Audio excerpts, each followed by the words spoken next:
Assalamualaikum warahmatullahi wabarakatuh dan selamat malam para mahasiswa sekalian.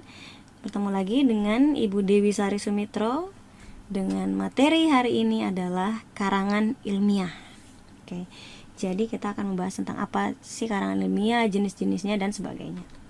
Oke, kita akan mulai dari apa itu karangan ilmiah. Karangan ilmiah adalah tulisan yang bersifat ilmiah. Ilmiah dalam hal ini adalah meliputi logika berpikir kita harus secara ilmiah, kemudian sistematika penulisan kita harus secara ilmiah, dan gaya bahasa yang kita gunakan dalam tulisan itu harus gaya bahasa yang ilmiah atau yang baku gitu ya. Oke, kemudian karangan ilmiah itu adalah pemaparan yang memenuhi kaidah keilmuan ya, bukan keiluan, maaf, keilmuan. Jadi ketika kita menuliskan penelitian atau menulis karangan ilmiah itu harus berdasarkan data-data atau fakta-fakta di lapangan ya. Kemudian harus ada dasarnya atau kita harus mengacu kepada jurnal-jurnal yang mana. Jadi di dalam penelitian kan kita memasukkan jurnal-jurnal terdahulu yang berhubungan dengan penelitian kita. Jadi seperti itu. Kemudian berdasarkan data yang valid, karena memang ketika kita membuat sebuah karangan ilmiah itu harus berdasarkan data yang valid, harus berdasarkan data yang terjadi di lapangan seperti apa gitu. Tidak boleh hanya sekedar menebak atau mengarang saja. Kemudian karangan ilmiah juga itu meliputi logika berpikir dan sistematika dan gaya bahasa seperti yang Ibu jelaskan di pertama tadi. Jadi logika berpikirnya ada secara ilmiah berdasarkan data-data yang valid. Kemudian sistematikanya juga sudah sesuai dengan penulisan karangan ilmiah, dan gaya bahasa yang kita gunakan adalah gaya bahasa yang lebih baku gitu, gaya bahasa yang baku untuk penelitian. Oke, sekarang ke tujuan penulisan karangan ilmiah. Oke, tujuan penulisan karangan ilmiah ini pada dasarnya adalah untuk menyelesaikan studi S1, S2, S3 dan profesor. Biasanya tujuan penulisan karangan ilmiah ini biasanya seperti itu. Apalagi kalau S1 itu disebut skripsi, S2 disebut tesis gitu ya, S3 disertasi dan sebagainya.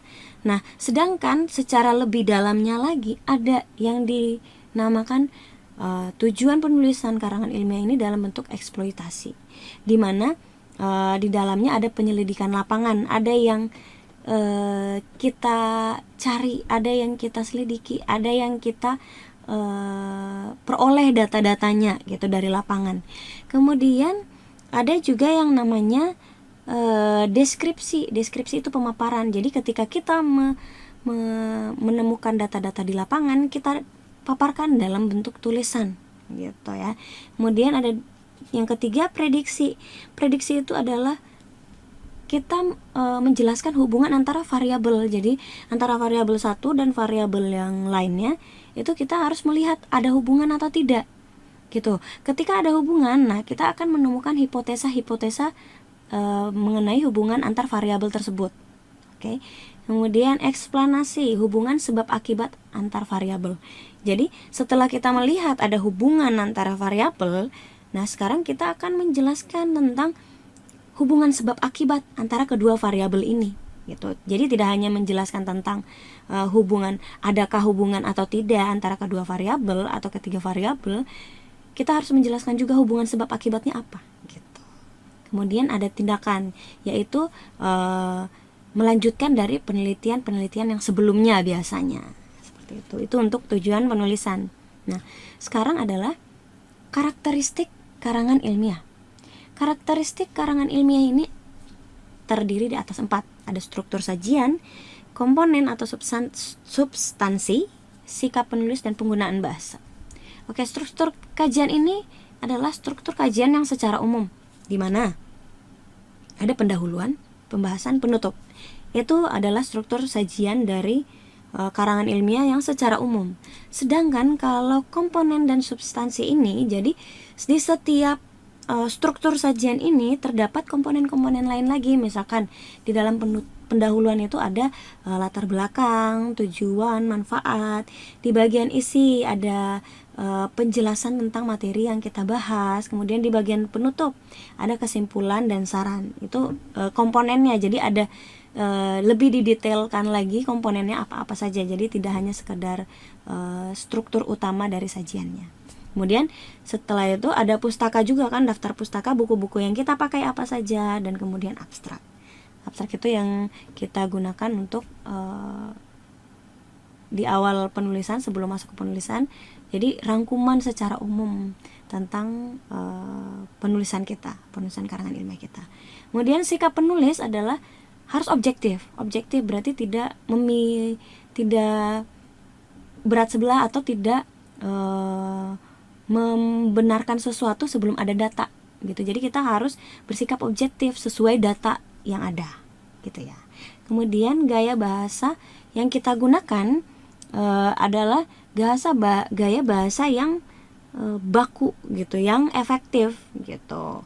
Impersonal itu maksudnya jadi kita menggunakan bahasa yang efektif sesuai dengan kaidah bahasa, karena yang kita tulis adalah sebuah karangan ilmiah atau sebuah menggunakan kata-kata yang formal gitu atau kata-kata yang baku.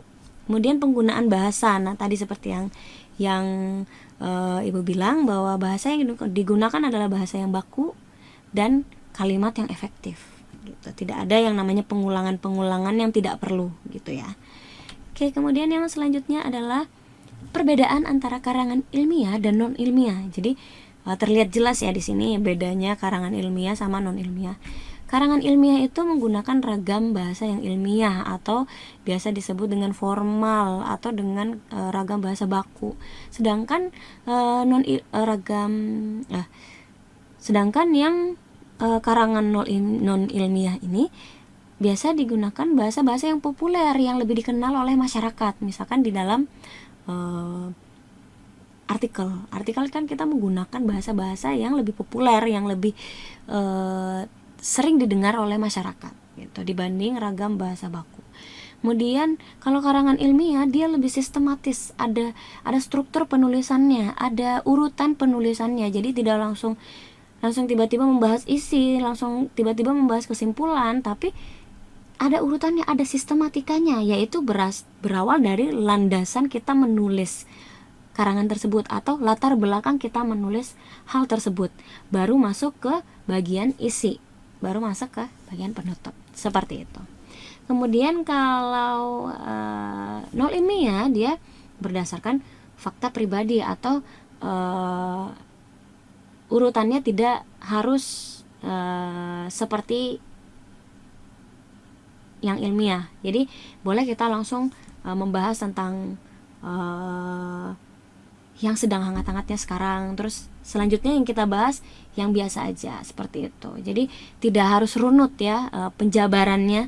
Nah, sekarang untuk yang karangan ilmiah itu faktual objektif, jadi harus berdasarkan data. Kita menilai sesuatu itu harus berdasarkan data kalau untuk karangan ilmiah. Sedangkan non ilmiah boleh pendapat pribadi kita secara subjektif.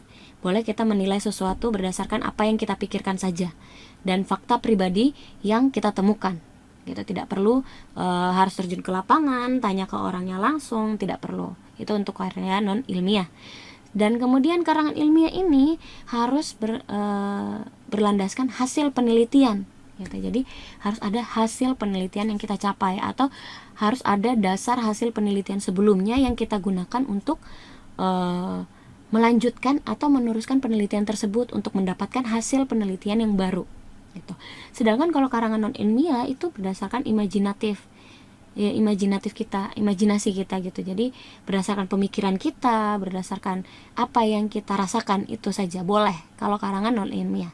Itu bedanya antara non ilmiah sama karangan ilmiah.